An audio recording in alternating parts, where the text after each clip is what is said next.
Hi everyone, so in today's video I'm going to talk about how my neighborhood has been impacted by housing discrimination in the US.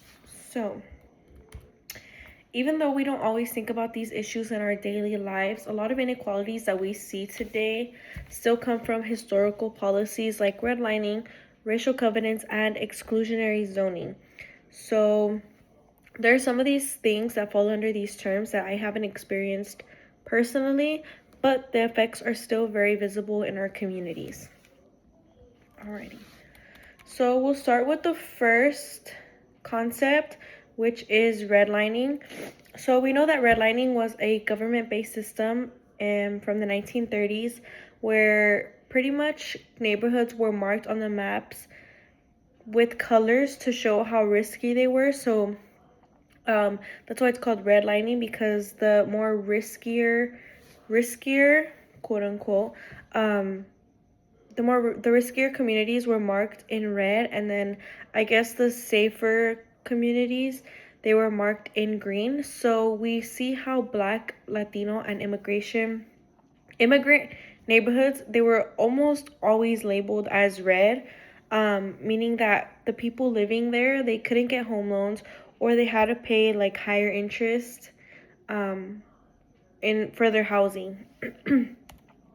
So redlining did become illegal in the 1960s, but I believe that we can still see the effects of it today.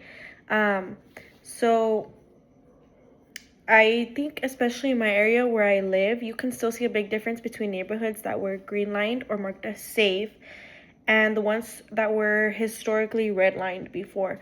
So the older redlined neighborhoods, they have less investment, lower home values, and less resources for the community, and things like grocery stores. So those things are like less accessible in these communities. And the other areas that were considered desirable back then, these are the ones with higher property tax, higher property values, and they also have better schools in these communities. So this connects um, this connects to what we've learned about housing discriminations and how they can create generational wealth gaps. Okay, the next term that I have here is exclusionary zoning. So we talked about how zoning laws were used to keep certain groups out by allowing one single family homes in some areas. This made it a lot harder for low income families and families of color to move into wealthier neighborhoods because the housing options, they were so limited and really expensive at the time. So in my neighborhood, you can literally see how the zoning changes as you cross into a different area.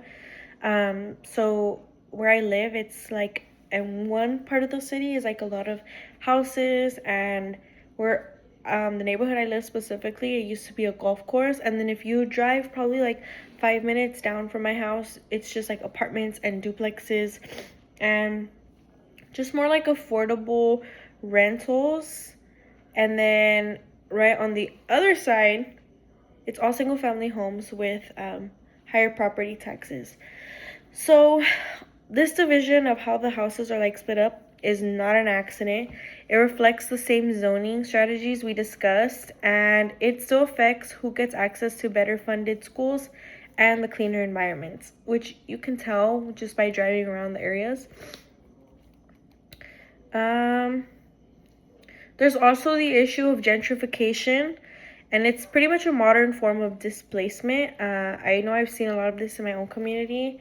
So, gentrification is usually driven by outside investment that raises costs so that the original residents can't afford to stay. So, I know specifically where I live, the prices of houses have gone up so much. And I feel like that's anywhere now. The prices of houses have gone up so much, and um, a lot of people who have been living in this neighborhood for a long time are trying to keep up with this increase in rent and increase in housing prices, and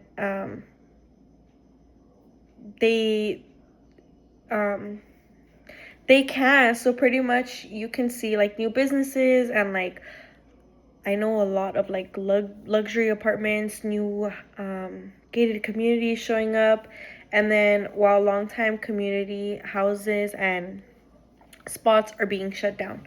So this connects to what we kind of learned about structural inequality and how new developments are marketed as revitalization, but the people who built the culture of the neighborhood often get pushed out because it just becomes too expensive for them to live there.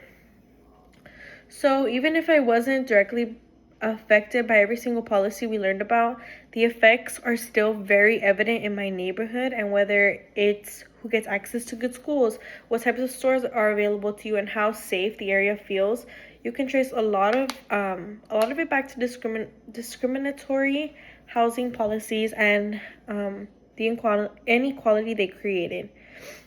So to wrap up, my last final thought in my notes. Um, I think my neighborhood reflects a lot about what we learned in this lesson.